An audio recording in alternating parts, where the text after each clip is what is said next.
Bienvenidos a Bajo el Puente del Troll. Si escuchan mi voz un poquito distinto, es porque este no es mi setup normal de grabación. ¿Qué dijiste? No, yo no dije nada. ¿Fuiste tú? No, yo tampoco dije nada, la verdad. Entonces, ¿quién está hablando? Bueno, estamos hablando todos, es decir, yo. ¿Y yo? ¿Y yo? Ahora imagina este mismo setting si hiciera... No lo sé, distintas voces. Ay, no seas así. ¿Qué hacemos nosotros en este episodio? Mm, yo también me lo estaba preguntando. Esta es una nueva experiencia de grabación donde quiero jugar un poquito con sus oídos. Quiero que me acompañen. El día de hoy simplemente será un pequeño jugueteo con la tecnología, pero más adelante quizá podamos hacer algo Mucho más. interesante. Ahora estoy acá. Ahora estoy acá.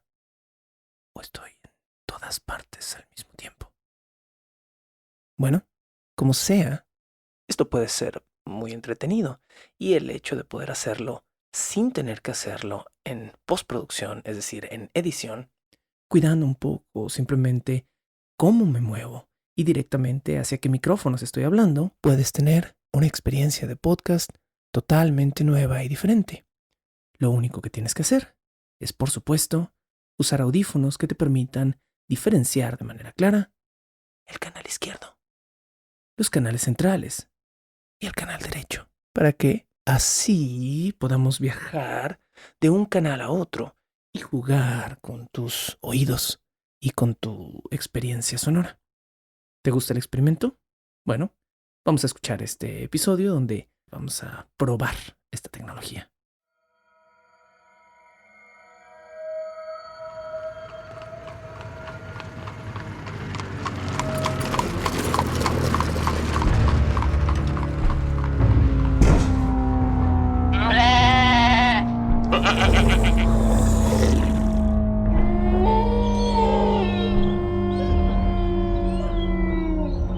Bajo el Puente del Troll.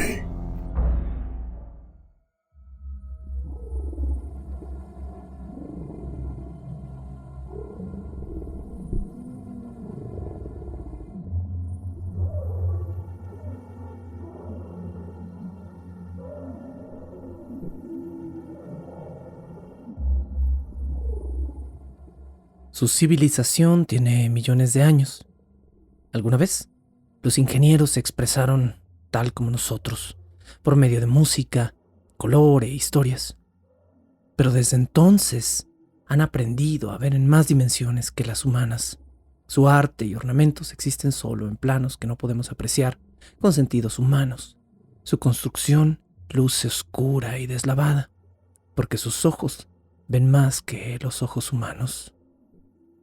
Cada ingeniero vive un promedio de 100.000 años. Hace siglos que su raza abandonó los conceptos de sexo y género, buscando reproducirse de maneras más abstractas. En milenios recientes han dejado de hacerlo casi por completo. En algún punto, los ingenieros creyeron estar al borde de una nueva gran evolución, una trascendencia en la que abandonaron toda forma física a fin de poder pelear con criaturas decadimensionales hechas de energía en el multiverso.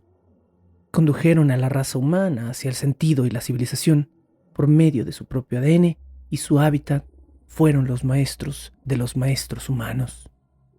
Con el tiempo creyeron que la humanidad estaba lista para recibir el regalo del conocimiento de los ingenieros, y se movieron por el universo como lo habían hecho otros científicos ingenieros antes de ellos, acaso con la esperanza de alcanzar su propio estado de divinidad. Se estableció una estación de investigación en el planeta LV-426, una luna en un sistema cercano a su planeta, donde los benefactores de la humanidad estudiaron el problema del ser humano y se prepararon finalmente para morir. Fragmento tomado de la narrativa maestra de John Spates. Esto se oye ligeramente distinto de lo que recuerdo cuando este texto se transmitió en punto 5. Esta no es una reedición del episodio. Este es el capítulo que se emitió en 2018-19. ¿Cuándo fue? Fue en 2019. ¿Quién eres tú? Soy el Sergio del pasado, que te dije que íbamos a poder editar una temporada completa de Alien, tomando los fragmentos de la grabación que hice en casa durante la temporada en pandemia. Sí, fue 2020. ¿Y quién eres tú? Yo soy el Sergio del futuro que está lidiando con las consecuencias de lo que el Sergio del pasado no supo hacer bien. ¿Cómo que no supe hacerlo bien? Lo único que estoy diciendo es que cuando empezamos la temporada de Alien, el corte ensamblado, tú debiste de haber sabido que nos hacían falta audios. Solo había 14 audios originales grabados de esa temporada, pero en realidad emitimos cerca de 18 o 19 episodios distintos. Eso quiere decir que faltaban como 4 capítulos. Bueno, es que cuando revisé el contenido de la temporada sí vi que eran muchos audios. Nada más no me puse a cotejar. ¿Y de quién es culpa?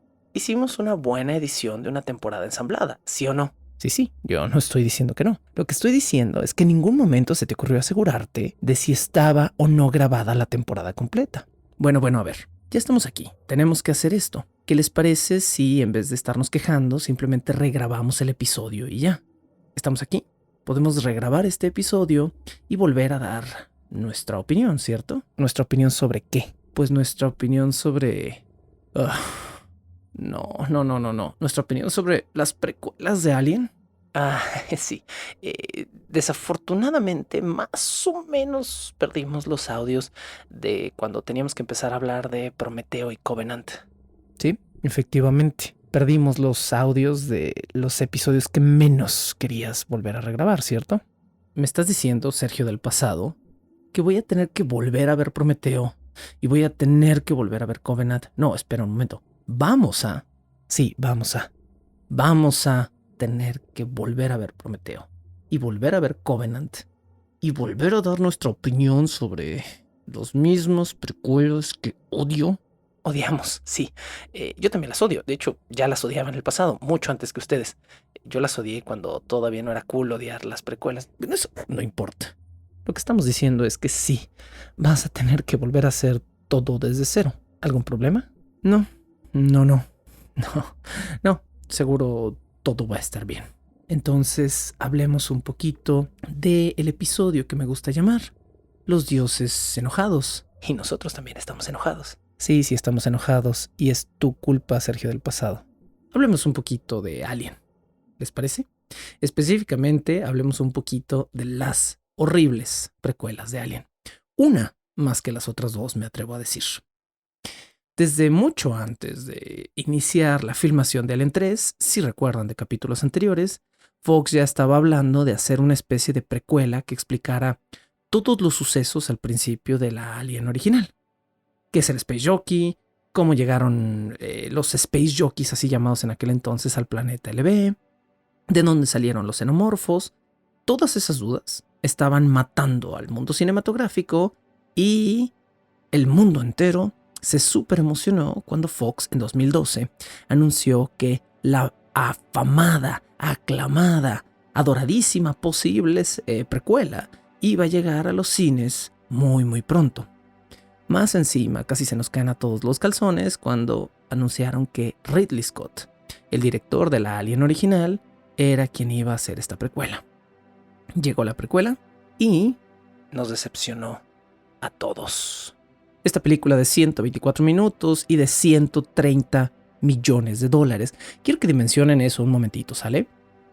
El resto de las películas de Alien, juntas, todas, quizá incluidas las Alien contra Depredador, no llegaron a esta cantidad que Prometeo se gastó solita. Con 130 millones de dólares ya metidos en la bolsa, Alien, no Alien, porque no se llama Alien Prometeo, se llama simplemente Prometeo, se estrenó el 15 de junio de 2012 en México. ¿Podemos decir que fue un fracaso de taquilla? No fue un fracaso de taquilla. Recaudó 500 millones de dólares de los 130 millones de dólares que había gastado para hacerse. Así que no es un fracaso de taquilla. El mundo entero soñaba, quería ver una buena precuela de Alien. Una buena precuela explica un origen. Una buena precuela nos lleva desde un punto cero a un punto 1, es decir, desde antes del principio a un buen principio. ¿Fue eso lo que hizo Prometeo? No. Prometeo lo único que hizo fue plantear más dudas que contestarlas. Prometeo no es tan odiada como debería ser. Tiene un 73% de positividad en Rotten Tomatoes, pero las audiencias con el tiempo se fueron desenamorando de este proyecto. ¿Qué fue lo que salió mal? ¿Qué fue lo que Fox y Ridley Scott hicieron con su bebé para que todo el planeta lo odiara? Hoy empezamos a explorar este fenómeno desde la perspectiva de un documental titulado Los Dioses Furiosos. Este documental nos va a dar algunas respuestas, a diferencia de lo que hizo Prometeo, que solo abrió dudas. ¿Por qué abrir dudas? Porque a Ridley Scott le gusta el dinero. Y si podemos hacer 3 películas en vez de hacer una, podemos sacarte mucho, mucho más dinero. Durante meses, un escritor desconocido, sin películas producidas, empezó a trabajar en un nuevo guión para Prometeo. Más allá de eso, este escritor, haciendo muy diligentemente su trabajo, empezó a resolver todas las dudas sobre los ingenieros, escribiendo un borrador, una especie de machote que hoy se conoce como la narrativa maestra. ¿Qué es la narrativa maestra? Es el documento original que contenía todas las ideas para la precuela. Esta narrativa maestra es justo la fuente de lo que les leí al principio de este episodio. La narrativa maestra es un documento de producción jamás publicado que no pueden encontrar completo en ningún libro, que incluye la historia de los ingenieros tal y como la ideó Jon Spaihts. ¿Quién es Jon Spaihts? Jon Spaihts es el escritor original de las ideas, no del guión, pero de las ideas que iban a estar incluidas dentro de esta precuela. Jon Spaihts trabajó por meses en esta historia y luego llegó Ridley Scott y luego llegó Fox y luego llegaron los problemas. Estos problemas llegaron en la forma de cambios y explicaciones. Es precisamente aquí donde Spaihts, quien había hecho muy bien su tarea, salió regañado por sus maestros, porque su narrativa maestra explicaba perfectamente cómo habían llegado los ingenieros al planeta LV-426, cómo se habían llevado ahí los huevos de los aliens, cómo había terminado allí el Nostromo y por qué los huevos estaban puestos de esa manera, quién era el Space Jockey, por qué tenía cara de elefante. Básicamente, lo que Jon Spaihts hizo con su trabajo fue explicarnos exactamente lo que todos queríamos y necesitábamos. ¿Y qué pasó? Pues nada, pasó que Ridley Scott y Fox no estaban felices con el hecho de que se contestaran todas estas preguntas. ¿Por qué? Otra vez, ya se los dije. Porque 3 películas hacen mucho más dinero que una. Así que Ridley Scott le pidió a Jon Spaihts reenfocar su narrativa hacia una nueva pregunta. No me contestes qué hacía el Space Jockey en la nave en el planeta LV-246. Mejor contéstame qué clase de ser espacial crearía a un alien. Spaihts no se molestó por esto, ya había jugado con una idea de que estas criaturas, estos seres, fueran diseñadores inteligentes. Tenemos que hablar un poquito de este término, que por cierto, me molesta. ¿Por qué me molesta? Porque el concepto de diseño inteligente se opone directamente al concepto de ciencia ficción. Y se supone que Alien es una de las más grandes franquicias de ciencia ficción. Así que, ¿cómo partir de un concepto que contradice el género que estás escribiendo? Bueno, vamos a ver qué tal les funcionó esto. ¿Qué es un diseño inteligente? ¿O qué es en este caso un diseñador inteligente? Un diseñador inteligente es una teoría que dice que un planeta tan complejo como la Tierra no puede ser producto de un accidente. Tiene que haber sido diseñado por un ser biológico creador de vida que eventualmente fuera tan avanzado, tan distante o tan antiguo que se convertiría en un ser venerado como un dios. A Ridley Scott le encantó esta idea. Aquí tenemos una pequeña contradicción. Ridley Scott se autodenomina ateo. Ateo con tendencias a creer que los seres humanos somos parte de un diseño inteligente. que quiero aclarar en este programa, al menos dentro de todo lo que sabemos evolutiva, racional y conscientemente de nuestra propia existencia, el ser humano no es producto de ningún tipo de diseño. De ser así, estaríamos horriblemente mal diseñados. Ya hablaremos de esto un poquito más adelante. Pero a Ridley Scott le encantaba la idea desde que se metió a la cama con Philip K. Dick en los años 80 cuando hizo Blade Runner. Blade Runner también estamos jugando con el concepto de androides que son parte de un diseño inteligente. En este caso, el diseño inteligente es humano. Y entonces estamos hablando de criaturas diseñadas por una criatura inteligente a quien estas criaturas no llaman Dios y no consideran Dios. La historia entonces de Spades se movió a explicar un poquito más la naturaleza de estos seres. Algo que a Scott le fascina, repito, no solo desde los años 80 con Blade Runner, sino hasta 2019 cuando estrenó Raised by Wolves, una serie de televisión que tuvo 2 temporadas en HBO. Digo tuvo porque estoy casi seguro que no va a haber una tercera temporada después de la total falta de interés del planeta para continuar viendo esta serie, pero en las propias palabras de Scott, que no suenan como las palabras de un ateo, Dios es el mejor ingeniero de todos. Bueno, una historia entonces de ciencia ficción acción, de repente devino una historia de creacionismo inteligente, podríamos decir.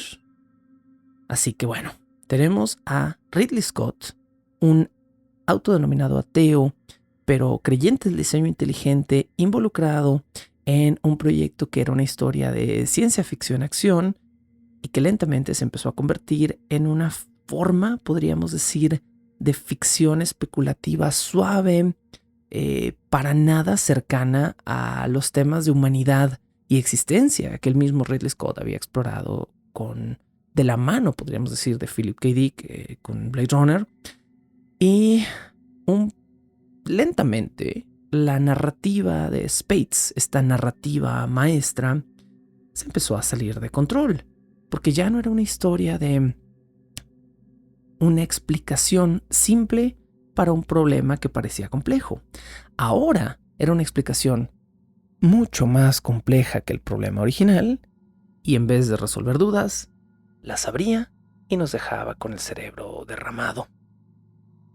Si bien los primeros borradores de la narrativa maestra de Spades contenían un alien, tal y como las otras películas, y contenían el ciclo original de reproducción de Alien, el Chessbusters, los Facehuggers, de repente Ridley Scott le dijo a Spades, no, eso es obsoleto.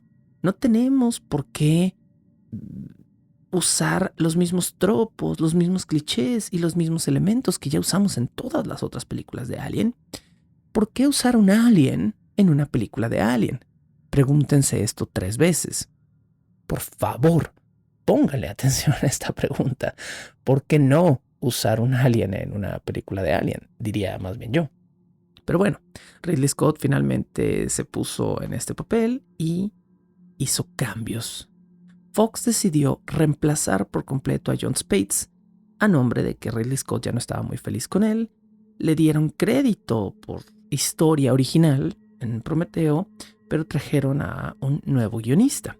Este guionista era un dramaturgo mucho más experimentado que conocerán algunos de ustedes, llamado Damon Lindelof. Damon Lindelof fue un escritor muy famoso, sobre todo en televisión. Es todavía un escritor muy famoso en televisión. Si ustedes han visto la serie de The Leftovers, una serie sobre desapariciones misteriosas en un pueblo en los Estados Unidos, no en un pueblo, en todo Estados Unidos, de hecho en todo el planeta. Y si ustedes han escuchado de una pequeña serie llamada Lost, entonces saben quién es Damon Lindelof. Damon Lindelof empezó a participar en el proyecto de Prometeo como guionista porque en aquel entonces venía calientito de haber hecho las nuevas películas de Star Trek. Entonces, después de Star Trek y después de Prometeo, haría Watchmen, la serie de televisión que, bueno, tiene una muy buena temporada. Damon Lindelof se abocó totalmente al problema de resolver la narrativa maestra pero desde un enfoque distinto. Ahora vamos a estar hablando de quiénes fueron estos creadores, quiénes eran estos seres que pudieron haber hecho al alien.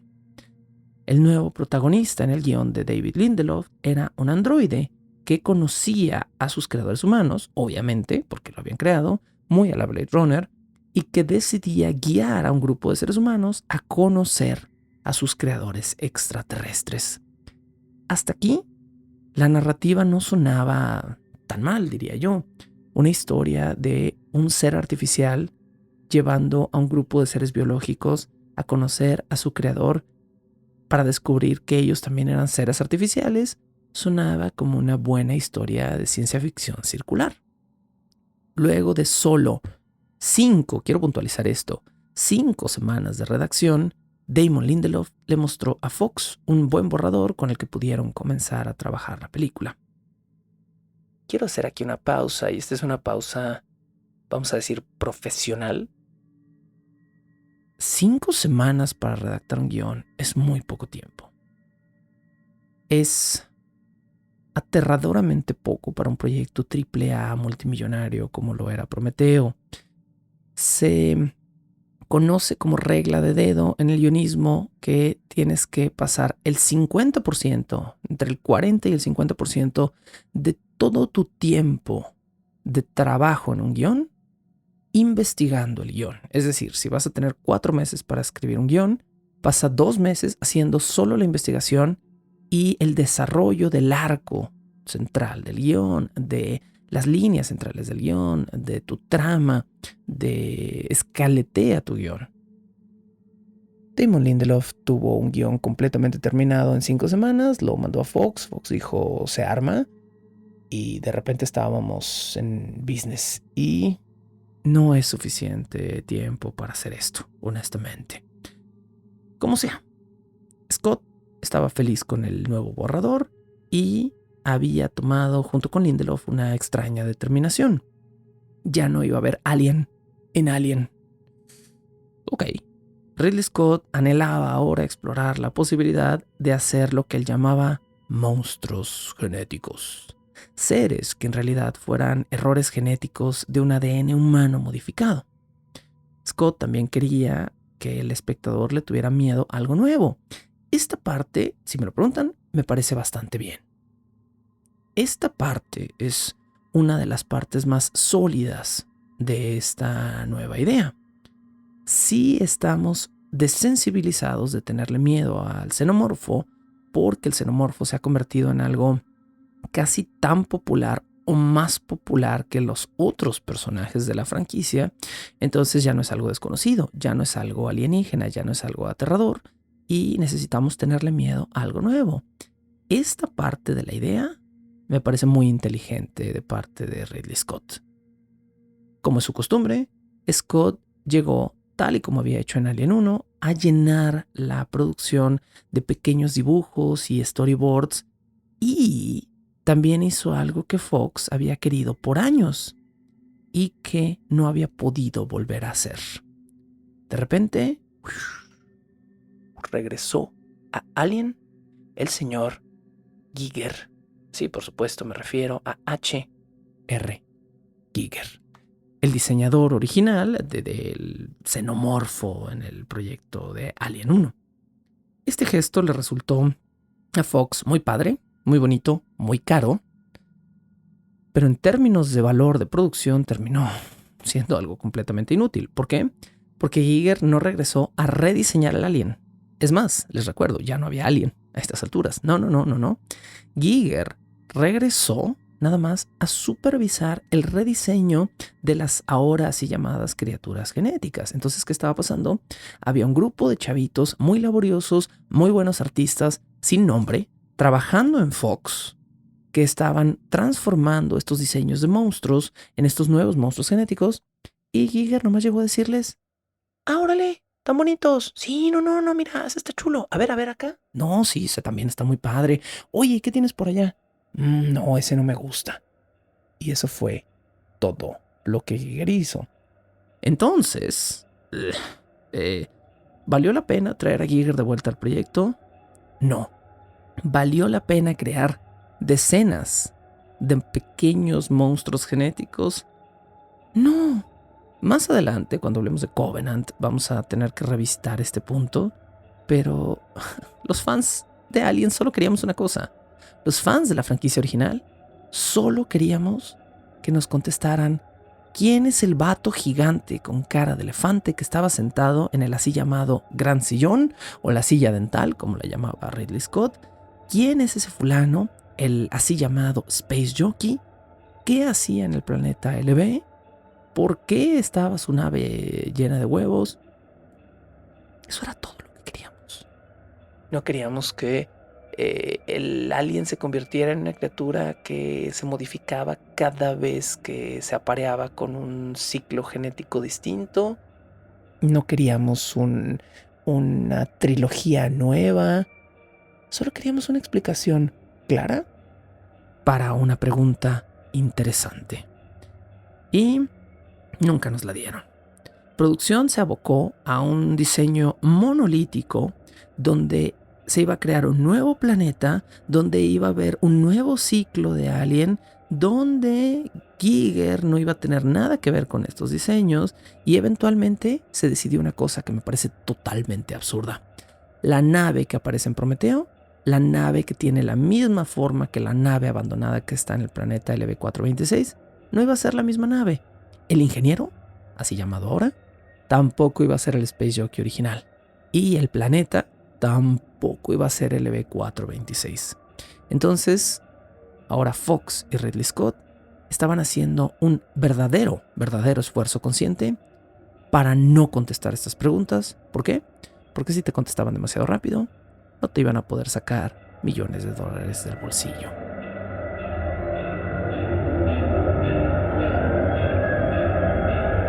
Bajo el puente del troll.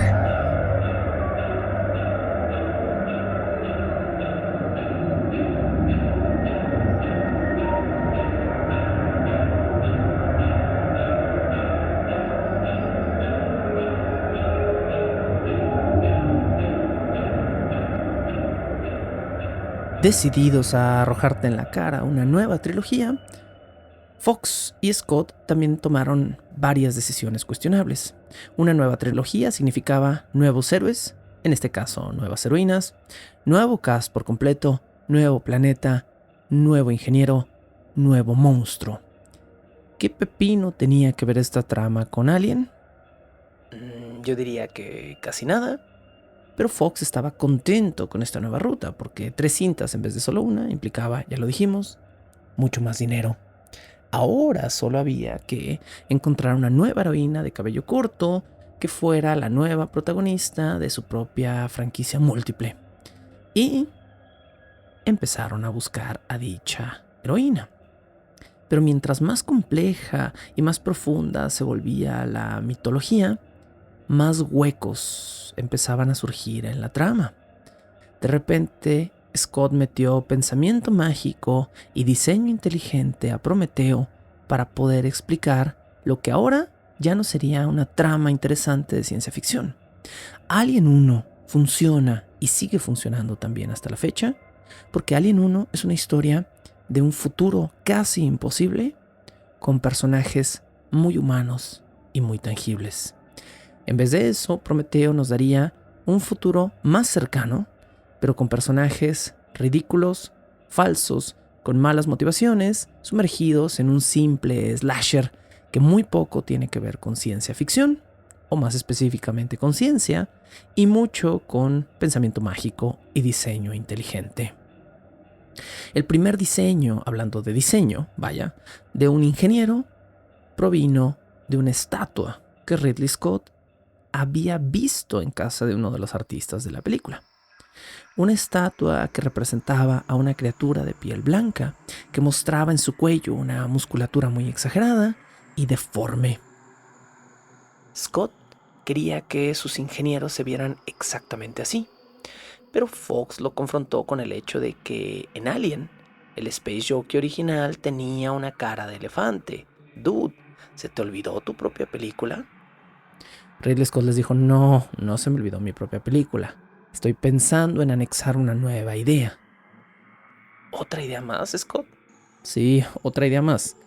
La cara de elefante que tenía el Space Jockey original, vamos a decir que era un traje, ¿sale? Era un traje espacial y no su rostro de a de veras. Y entonces Ridley Scott comisionó una nueva serie de diseños donde se empezara a jugar con la idea de un traje espacial, no un rostro elefantiástico. No sé cómo decirlo, elefantesco. Sí, eso suena mejor, suena menos fantástico, no sé. Ridley Scott entonces puso a trabajar a sus diseñadores mientras el departamento de arte se centraba en lo que iba a estar debajo de la máscara. ¿Qué iba a estar debajo de la máscara? Bueno, la combinación final es la siguiente. 1. El David de Miguel Ángel, que por cierto va a aparecer más tarde en Covenant. Ridley Scott quería que los ingenieros tuvieran un físico funcional. ¿A qué me refiero con un físico funcional? Vamos contraponiendo dos cosas. Por un lado, tenemos el físico estético ideal. Si ustedes piensan en el estándar social absoluto de lo que implica ser un varón mamado, vamos a usar el término, en nuestra sociedad moderna pensamos en figura triangular, es decir, hombros anchos, cintura delgada, cuadritos en la panza, pecho bien definido, deltoides muy marcados, laterales muy marcados, espalda musculosa. Por oposición, tenemos el físico masculino ideal, que es un físico funcional. Hay algunos peleadores de MMA que ostentan este físico. Es un físico que tiene mucha más grasa corporal, un vientre ligeramente más abultado, una musculatura más exagerada, pero más cuadrada. Los hombros y el abdomen son casi un cajón y esta musculatura es mucho más apropiada si quieres hacer una hazaña funcional. ¿A qué me estoy refiriendo? Me estoy refiriendo de alguna manera a cargar sacos, por ejemplo. Esto suena ligeramente absurdo, pero pensemos por un momento entre el cuerpo de un modelo de traje de baño y el cuerpo de un albañil, digamos. El cuerpo de un albañil, pero no de este albañil que come 14 tortillas al día y toma coca y aún así se ve corrioso y alambrudo. No. Piensen más bien en el cuerpo de un albañil que ya tiene muchos años en el trabajo y que es increíblemente fuerte, pero no está marcado. Esto es un poquito lo que quería Ridley Scott. Entonces Ridley Scott les dijo, sumen la musculatura marcada del David de Miguel Ángel a un cuerpo físico enormemente funcional, el cuerpo de un luchador de MMA que no está cortado, el cuerpo de un albañil de alguna manera, y luego agréguenle la cara de Elvis Presley. ¿Por qué? No sé, honestamente. No tengo idea de por qué Ridley Scott optaría por ponerle la cara de Elvis Presley a su criatura, pero eso fue exactamente lo que escogió.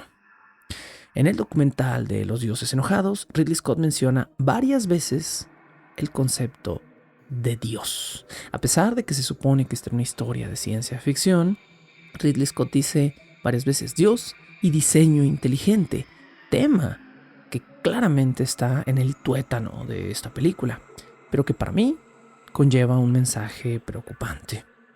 El diseño inteligente es, para todo fin práctico, un argumento pseudocientífico a favor de una inteligencia creadora, un Dios que, usando supuestamente conocimientos avanzados o conocimientos científicos, creó la vida en el planeta Tierra. Ya dije antes que Ridley Scott es ateo, o al menos eso es lo que él dice, pero cada vez que habla pareciera estar realmente convencido de que los seres humanos somos parte de un diseño inteligente, hecho que, como ya dije también, automáticamente elimina el aspecto científico detrás del aspecto de ciencia ficción. El diseño inteligente es una contradicción de toda la evidencia evolutiva que tenemos en este planeta. Y cuando digo toda la evidencia evolutiva, estoy siendo muy claro. Me estoy refiriendo a toda la evidencia evolutiva que tenemos en este planeta. No solo fósiles.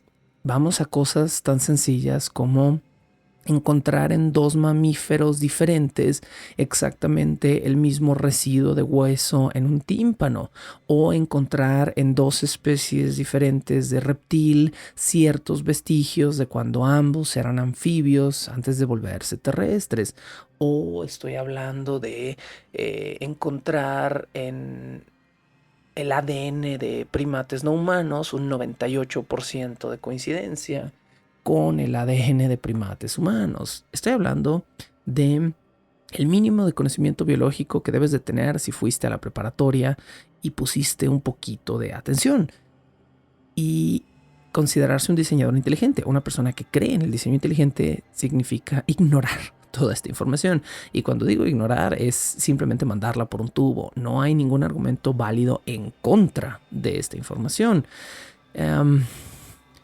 Hay gente que trata de argumentar contra el diseño inteligente y debo decir que a menudo falla garrafalmente. ¿A qué me refiero? Mucha gente trata de decir, es que el cuerpo humano, el ojo humano, es tan complejo que no podría existir por simple evolución. Y luego llega un biólogo evolutivo y le dice, oye, a ver, espérame, hay decenas de especies en las cuales podemos rastrear exactamente cómo se formó el ojo, a través de qué neuronas. Es más, podemos agarrar un feto de esta especie y ver exactamente en qué punto de su desarrollo le salen ojos y compararlo con los fetos de estas otras 8 especies y ver que es el mismo proceso evolutivo, porque todas estas especies son de la misma familia. Y los creadores inteligentes van a decir, no, es un milagro. ¿Es un milagro? ¿Tú qué crees, Sergio del pasado, que nos está obligando de alguna manera a tener que volver a grabar este episodio? Yo ya estaba de acuerdo con ustedes desde antes de que ustedes existieran. Yo nunca he creído en el diseño inteligente. Si estuviéramos diseñados por un Dios inteligente, entonces ¿por qué somos criaturas que tienen el mismo agujero para respirar y para comer, separado por una membranita pedorra, con la cual si inhalamos mientras comemos nos puede matar un pedazo de arroz? Y yo estoy totalmente de acuerdo. Como Sergio del futuro, tengo que decir que no puedo creer que seamos creados con diseño inteligente cuando tenemos en esta tierra especies como la jirafa que deberían tener una lengua perfectamente normal, pero que por un error evolutivo tienen una lengua que comienza exactamente en un punto de su cuello donde no debería comenzar y es más larga de lo que debería ser por un simple vestigio evolutivo. En otras palabras, nadie aquí en Bajo el Puente del Troll está muy contento con la decisión de Ridley Scott de tomar un concepto pseudocientífico y convertirlo de alguna manera en el centro de una película de ciencia ficción. Bueno, ya dije muchas cosas, pero ¿qué estaba pasando en Fox? Fox estaba centrando en diseño de criaturas y en diseño de estos ingenieros, y dentro de lo positivo estaban empezando a meter elementos muy Lovecraftianos también en la cinta. Esta parte, en términos de producción, me emocionaba mucho a mí. Ver estos diseños con tentáculos, así como muy... pues no hay otra palabra, ¿no? Muy Lovecraftianos dentro de la estética de Giger, dentro de la estética de estos diseñadores de arte. Era muy padre. Y llegaron estos hermosos diseños a la película. Llegaron como 2 de 40 que se hicieron y llegaron como 30 segundos a la película. Entonces, la única cosa positiva que parecía estar pasando en el área de diseño de esta producción no llegó realmente a la película. Que sí llegó, llegaron 30 segundos de tentacle porn japonés que de Lovecraftiano no tienen ni un pepino. Entonces, bueno. Ahora, Ridley Scott también quería hacer algo que fuera Alien en esteroides. Y no fue un Alien Ultra Instinto, como diría en aquel entonces el buen colaborador Asael López, a quien le mandamos un saludo, que no creo que esté escuchando este podcast porque obviamente no es Patreon, ¿verdad? Pero bueno, está bien, nadie está criticando que no le meta 30 pesitos al Patreon, pero le mandamos igual un saludo. No era el alien ultra instinto, ni había depredadores ultra instinto en esta historia. Lo que sí había era un llamado ultra xenomorfo. ¿Qué era el ultra xenomorfo? Bueno, si ustedes van y entran al wiki de Alien hoy en día, lo van a encontrar bajo el título de El Diácono. ¿Qué es entonces el diácono? El diácono fue un concepto de un pre-alien o proto-alien que llegó con una sola intención: mandar a joder el sistema reproductor del alien. No hay otra manera de decirlo. Alien tenía un sistema reproductor bellísimo, y no me estoy refiriendo directamente a sus genitales, sino creo que no tienen genitales, a pesar de que es un violador espacial, cosa que es muy interesante. Me estoy refiriendo a su ciclo de reproducción. Alien es una criatura que se reproduce como una especie de insecto dentro de un panal. Tiene que venir una reina fértil, poner huevos. Estos huevos tienen una parte del ciclo de la criatura. Estos huevos después se abren, aparece el facehugger. El facehugger impregna un organismo vivo. Es un parásito violador. Necesita encontrar una víctima para reproducirse, y al hacer esto, entonces puede llegar al ciclo final de su biología, que es del facehugger al chestbuster, y el chestbuster, que es el falo asesino que destruye a su víctima, se convierte eventualmente en el alien completo, en la criatura completa. El diácono es una criatura que carece totalmente de sentido porque aparece dibujado o tallado, más bien quiero decir, en los murales que están dentro de las estructuras de Prometeo, que se supone que hace miles o millones de años construyeron los ingenieros.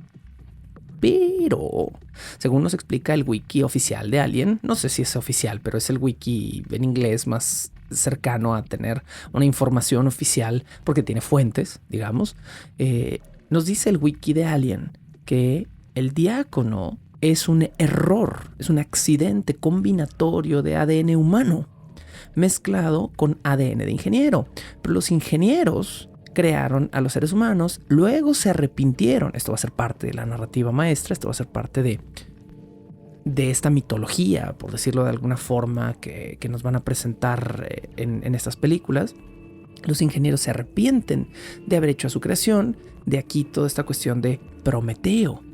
El Prometeo, el dios que traiciona a los dioses dándole información a los seres humanos, y luego, por el otro lado, los dioses lo castigan eternamente por haberle dado poder a los hombres.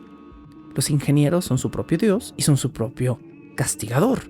Ellos dan vida a la humanidad y eventualmente ellos castigan a la humanidad porque la consideran un error que no debieron haber creado. Es Frankenstein. Esa parte, ok, está chida. Pero volvamos al error de lógica.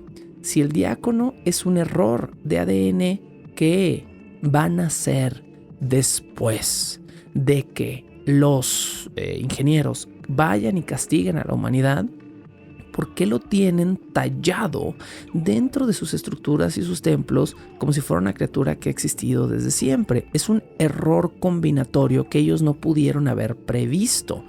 Punto número 1, si es un error que no pudiste haber previsto, ¿cómo sabes cómo se iba a ver y cómo lo tallas en piedra? Punto número 2, si fue posterior el tallado en piedra, ¿por qué tallarías un error en piedra al centro de una especie de catedral como si fuera un Cristo? Bueno, no tratemos de encontrar lógica en Prometeo, porque no lo vamos a hacer. La nave central. Hablemos un poquito de la nave central de la trama. La nave que estos seres humanos iban a llevar como el arca mágica con la cual iban a conocer a sus dioses, originalmente se llamaba, prepárense por este nombre, el Magallanes. Es un nombre terrible, sí, obviamente Magallanes, un explorador de la Tierra y bla, bla, de los confines de la Tierra, y bueno, es un nombre terrible. Afortunadamente ya no se llama así en el guión. Presuntamente el Magallanes iba a llegar a una estación espacial súper avanzada donde Weyland, el mismísimo Weyland-Yutani, Weyland es su nombre nada más porque Weyland-Yutani es una combinación de nombre, pero más bien el mismísimo Weyland, creador de la compañía de Weyland-Yutani, ya muy viejo, los iba a recibir y les iba a dar un briefing, una explicación de su viaje. Eventualmente se estableció que iban a engañar a las audiencias porque, cómo le mama esto a Ridley Scott de los 2000 y me parece muy vulgar esto. Pero bueno, ya lo iremos hablando, lo hablaremos también en Covenant con mucha furia. Pero eventualmente se estableció que iban a engañar a las audiencias, hacer creer que Weyland estaba muerto y luego durante el clímax o durante el punto más o menos cercano al clímax, rompimiento a tercer acto de la película, iban a revelar que Weyland en realidad estaba vivo. Entonces, ¿qué pasó? Pasó que Weyland ahora aparece al principio de la película como una especie de holograma fantasma para darle un briefing a los tripulantes después de meses de congelamiento. Aquí yo tengo otra duda de lógica, brincando de la del diácono. ¿Por qué? ¿Por qué aceptarías una chamba en la cual no sabes lo que vas a hacer si no te han dado un briefing y te congelarías por 8 meses antes de escuchar qué es lo que tienes que hacer? Y cuando llegas al briefing dices, ay no, ya no quiero. Y te dicen, pues te la pelas porque ya aceptaste y ahora estás aquí y te chingas porque aceptaste estar 8 meses congelado en un refrigerador para venir a escuchar esta mala explicación que te cagó en el palo. Esto me hace cuestionar una cosa. Ustedes pueden argumentar y decir, bueno, seguro les ofrecieron mucho dinero. Sí, pero piensen en términos de empatía narrativa, no piensen en términos de lo que ustedes van a hacer con su siguiente quincena. Nosotros, para poder ver una película y congeniar con los personajes de una película, necesitamos algo muy sencillo. Empatizar con ellos, soportarlos, que nos caigan bien, que entendamos sus motivos. Si no entendemos un motivo, y si los personajes son una bola de pendejos que hacen pendejadas y durante toda la película nos caen gordos, cuando tengamos que sufrir por ellos, cuando tengamos que preocuparnos por ellos, entonces no lo vamos a hacer y nos va a valer que se los coma una serpiente intergaláctica. Que es exactamente lo que pasó con las audiencias en Prometeo. En Prometeo tenemos a un grupo de vatos, principalmente, excepto por la protagonista, que no es ni medianamente tan interesante como Ripley, ni tan adorable como Ripley, porque aunque Ripley es súper badass, es un personaje que podemos adorar porque es muy humana y es muy maternal y es muy empática y no deja a nadie atrás y se sacrifica por los demás. Y en vez de eso, Prometeo, ¿qué nos dio? Nos dio a una protagonista católica o cristiana, no estoy muy seguro, que cree en la fe por encima de su propia ciencia y que pone a fe la vida de un grupo de personajes que son una bola de babosos interesados que se suben a una nave sin explicación y viajan meses, probablemente por dinero, para luego escuchar una explicación absurda y decir, qué tontería, ¿qué estamos haciendo aquí? Yo soy geólogo, yo soy biólogo, no creo en la suerte y en la fe. ¿Por qué una persona religiosa nos está guiando a una expedición estúpida para encontrar algo que no deberíamos buscar? Y cuando ya se pueden hacer esas preguntas los personajes, es demasiado tarde y los personajes se tienen que chingar y aceptar su destino. Entonces, cuando se empiezan a morir, no nos importa porque estos personajes no tienen ningún grado de interés por causarnos empatía, ningún grado narrativo, vaya, de profundidad por causarnos empatía. ¿Qué es lo único bueno que puedo decir del planteamiento de Prometeo? Que por lo menos, la nave ya no se llama Magallanes. Afortunadamente, en algún punto de la producción decidieron cambiarle el nombre de El Magallanes a Prometeo. Y afortunadamente, gracias a eso, no tenemos una película que se llama Alien Magallanes. Que, agradezco enormemente. El único otro rol femenino de la película, jugando un poco con los arquetipos originales de Alien, que eran solo 2 chicas en un grupo de camioneros espaciales, y estas 2 chicas eran como totalmente opuestas. Acá tenemos a una protagonista religiosa muy poco adorable, muy poco interesante, y El único otro rol femenino de Alien, que son roles importantes, repito, es Vickers. Vickers, que es Charlize Theron, hace un rol que probablemente se esfuerza por ser uno de los personajes más nefastos de toda la película. En la Alien original tenemos a un grupo de camioneros espaciales, hombres comunes, clase media, con los que podemos generar identificación de inmediato. Dallas es un buen líder, pero es humano y trata de ser buena onda y trata de hacer una administración de su grupo lo mejor que puede. Tenemos a dos personajes interesados en Alien 1 que solo quieren dinero. Estos personajes nos generan un poquito a lo mejor de aversión en un momento, pero tienen un relief cómico y hacen de falsos oponentes con los roles femeninos, que en realidad no se contraponen ambos directamente a estos dos personajes, pero por lo menos sí el de Ripley.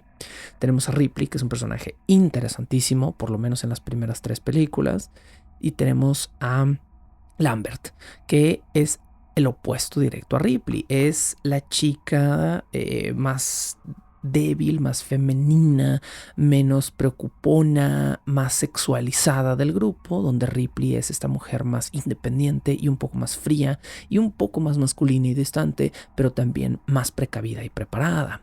Tenemos a Kane, que es adorable antes de morir en la película, y cuando Kane muere en Alien 1, estamos totalmente compenetrados con el personaje. Cuando sabe quién chiles de los camotes se muere en Prometeo, no me sé los nombres de los personajes realmente, es más, ni siquiera sé cómo se llama la protagonista, no estoy muy seguro cómo se llama la protagonista, es Elizabeth Shaw se llama la protagonista. Cuando los amiguitos de Elizabeth Shaw se mueren, cuando el novio de Elizabeth Shaw se muere, cada vez sus muertes nos hacen decir, ay, qué bueno, era un pendejo. Y eso es terrible en el cine, ¿no? Los personajes empujan sus límites de maneras tan infantiles y tan caprichosas en Prometeo que da coraje. No hay otra manera de decirlo, pero da coraje. Elizabeth Shaw es una niña caprichosa que, porque su papi se murió, quiere creer que el cielo existe y todos los perritos y todos los abuelitos se van al cielo, y por eso pone en peligro por fe la vida de un grupo de científicos que no tienen idea de lo que van a ir a hacer a otro planeta. Tenemos a un geólogo que se pierde, tenemos a un biólogo que no sabe cómo tratar a criaturas en el espacio, y tenemos al novio de Elizabeth Shaw, quien es como la persona más vale madre de toda la película y termina convirtiéndose en un monstruo. ¿Funciona este casting de la misma manera hermosa que funcionaba el casting original? No, de ninguna manera. Pero también hay que considerar que el guión original de Alien, como ustedes ya saben de capítulos anteriores, pasó por múltiples manos, múltiples revisiones y meses o años de cambios hasta llegar a su versión final, y se filmó con un director que muy meditadamente respetó ese guión. Ese no fue el caso del guión de Prometeo, que se escribió en 5 semanas por un güey que era famosillo, que sí era un buen escritor de televisión, pero que tomó una narrativa lógica de otro escritor y la agarró, la hizo bolita, la aventó al bote de basura, y cuando cayó en el bote de basura dijo, ok, vamos haciendo algo que gane, que haga dinero. Y esa fue su verdadera motivación, cromársela a Ridley Scott y hacer dinero.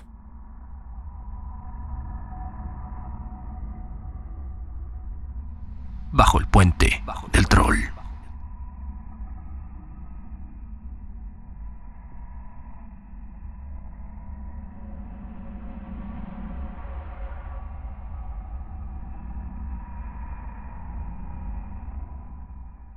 Vamos a hablar un poquito de casting en este programa ya para cerrar el día de hoy.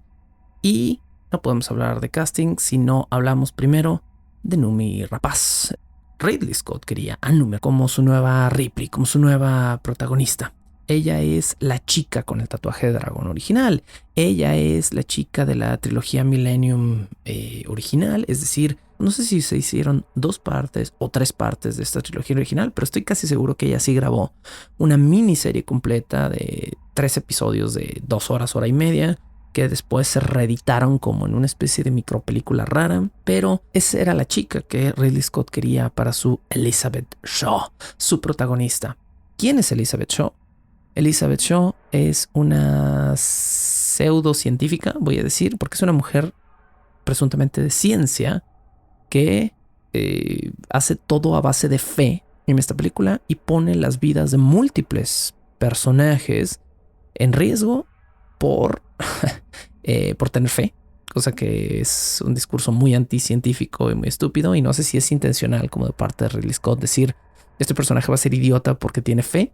Si es así, ok, pero si no es así, entonces ¿por qué tomar como centro protagónico de una saga de ciencia ficción a un personaje que no tiene fe en la ciencia, por decirlo de alguna manera cargada? Fox no estuvo para nada contento con esta elección de Ridley Scott porque no habla inglés nativo. Es chaparrita y no tiene este look badass, aunque haya sido la chica con el tatuaje de dragón, que era el lugar donde Ridley Scott la había visto con el deseo de castearla. Finalmente, Ridley Scott hizo pruebas de filmación, hizo pruebas de cámara, vaya, con este personaje de Elizabeth Shaw. Lo caracterizó, le puso su atuendo correcto, le tiñó el pelo a Numi de rubio a rojo oscuro y Fox tuvo que aceptar esto más que nada porque Ridley Scott estaba tomando las decisiones. Yo soy el famoso aquí, ustedes no van a hacer esta película sin mí, so sorry. Yo estoy casado con esta actriz, no literalmente casado, sino emocionalmente casado con ella y la quiero para mi rol principal. En términos de realeza de casting, era un sueño mojado esta película. Idris Elba, Charlize Theron, Michael Fassbender, Sean Harris, ¿qué más queremos? Pero puedes comprar los mejores óleos en el mercado y aún así pintar una porquería de pintura, ¿cierto? No estoy diciendo que Ridley Scott sea un mal director. Estoy diciendo que Ridley Scott dirigió mal a estos actores porque los personajes de entrada estaban mal escritos. Tenemos a toda esta plétora de personajes que son o que representan exactamente lo opuesto de alguna manera a la cosa que deberían ser, y me molesta. El único personaje medianamente salvable, por supuesto, ya lo saben, es David, el androide. David, que es Michael Fassbender, es un actor bien dirigido, haciendo un personaje bien escrito, que me parece que no de manera coincidental tiene exactamente la misma presentación que Lance Henriksen le sugirió a James Cameron para Bishop en Alien 2. No creo que esto sea una coincidencia, pero tampoco tengo nada que lo compruebe. Es decir, no hay material oficial que diga que Ridley Scott se basó exactamente en este personaje o en esta anécdota para hacer la presentación de David. Pero David se presenta en Prometeo exactamente como se iba a presentar, o como Lance Henriksen le sugirió a James Cameron que se presentara Bishop en Alien 2. Es decir, él jugando deportes y haciendo cosas y moviéndose de una manera tan peculiar y tan mecánica y estudiando lenguas de una manera tan sobrenatural que no pensáramos que es humano, y que cuando finalmente vemos que no es humano decimos, ¡ah! Maravilloso. Entonces este güey funciona así, ¿no? Tenemos entonces este super personaje de David, que es el único super personaje de toda la película, y todos los demás no hay empatía, lo siento. Cuando el geólogo tarado que se pierde, dices, pues qué tarado, ojalá se muera. Y cuando el biólogo tarado acaricia a una serpiente intergaláctica porque piensa que es un perrito, dices, güey, pues es el peor biólogo del universo. Y cuando la científica intergaláctica, que se supone que debería estar conduciendo con seguridad y respeto a un grupo de seres humanos hacia el origen de su especie, decide tomar decisiones basadas en fe y en caprichos porque se murió su papi, entonces decimos, ¿quién escribió estos personajes? Y la respuesta es, pues David Lindelof, ¿verdad? Pero no lo estamos culpando solo a él. Hay culpa de Ridley Scott aquí. Sí, definitivamente Ridley Scott llegó a cambiar la narrativa maestra, que era la explicación original buena y decente para hacer dinero. Y aquí es donde tenemos el gran problema. Guy Pearce, por favor. Guy Pearce es un personaje que no debería estar casteado para esta película. No porque sea un mal actor, es un gran actor. Pero Guy Pearce es un tipo de 40 años de edad, o lo era en 2012, y llegó a representar a un güey de 100 años.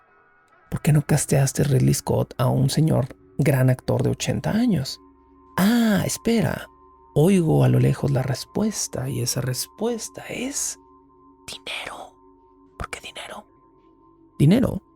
Porque Guy Pearce iba a parecer joven y viejo porque desde antes de producir Prometeo ya estaban planeando hacer una trilogía porque Fox jamás pensó que Ridley Scott la fuera a cagar tan monumentalmente que nadie quisiera una tercera parte. Y entonces dijeron, oye, pues vamos sacándoles dinero desde ahorita a estos sujetes, ¿sí? Vamos casteando a Guy Pearce porque va a salir en la 2 joven. Porque Guy Pearce, pues lo maquillamos para que sea viejito Wayland en esta. Y en la 2 que ya salga joven y así hacemos una especie de continuidad en la apariencia de este personaje. Y lo mismo pasó con James Franco en Covenant.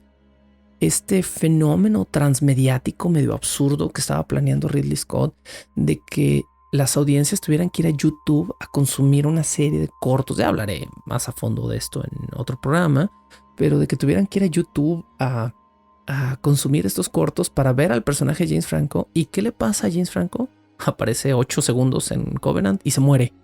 Y nunca vemos su actuación porque Ridley Scott la dejó fuera de Alien. ¿Y qué más pasa? Pasa lo mismo con la gran heroína. Era la nueva Ripley. ¿Y cuándo se muere? Se muere fuera de cámara, entre medio de Prometeo y Covenant. No sé qué más decir de esto.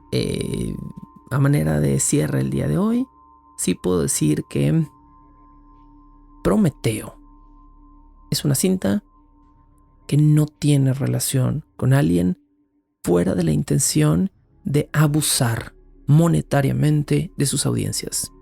Ridley Scott no quería responder dudas en una precuela. Ridley Scott quería hacer una nueva trilogía donde tú tuvieras que gastar tu dinero por 3 antes de obtener una respuesta que se te pudo haber dado en menos tiempo. Y esto no es retrasar el placer narrativamente o dramáticamente. Esto es abusar de muy poca mantequilla esparcida sobre mucho pan.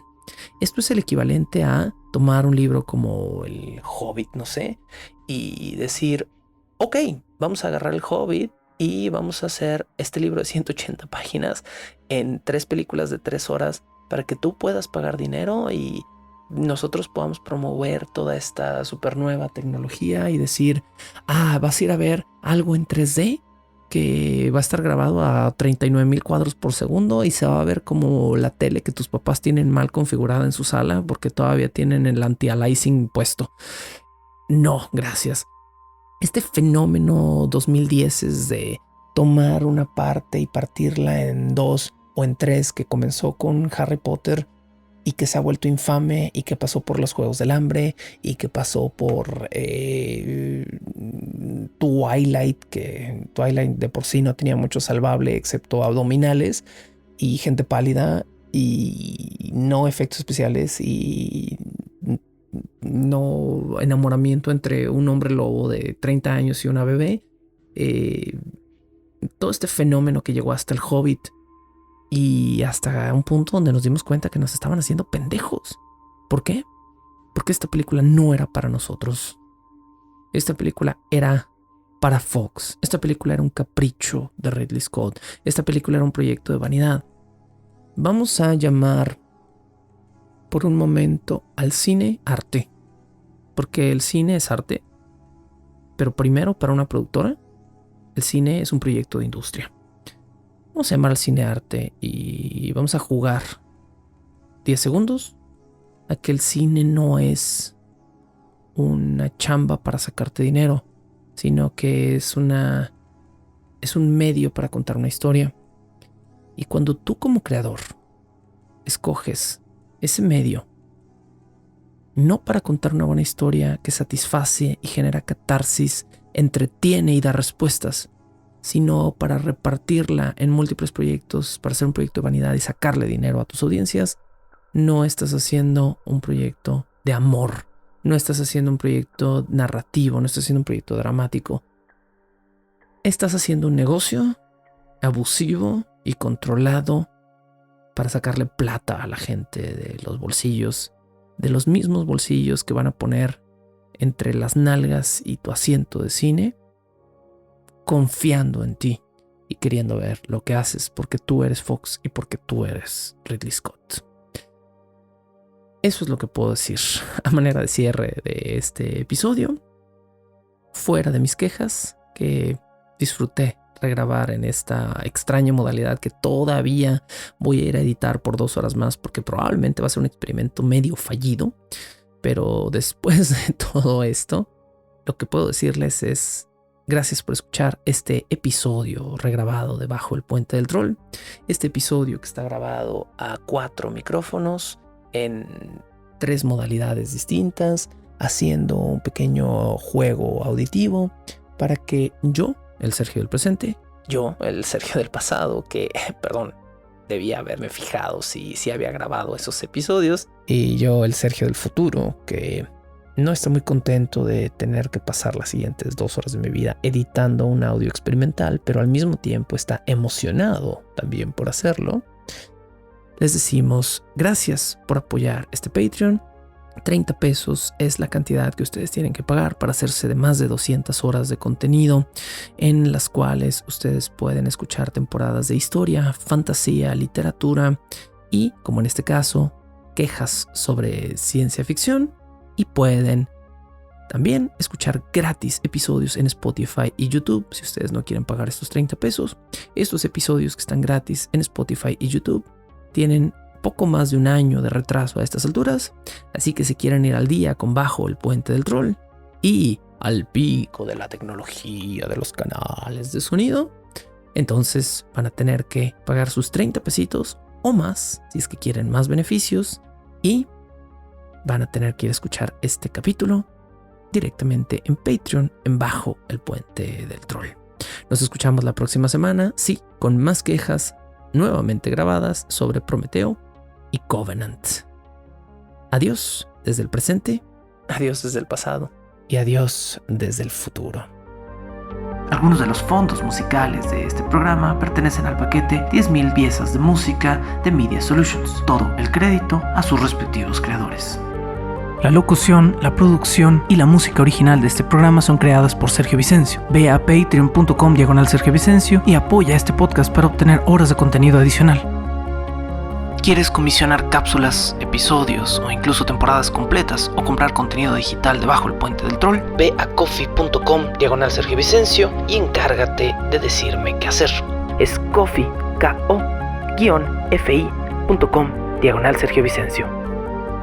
Búscame como @recuadro_blanco en Twitter e Instagram o como Sergio Vicencio en YouTube para darme tu opinión sobre este podcast. Bajo el Puente del Troll.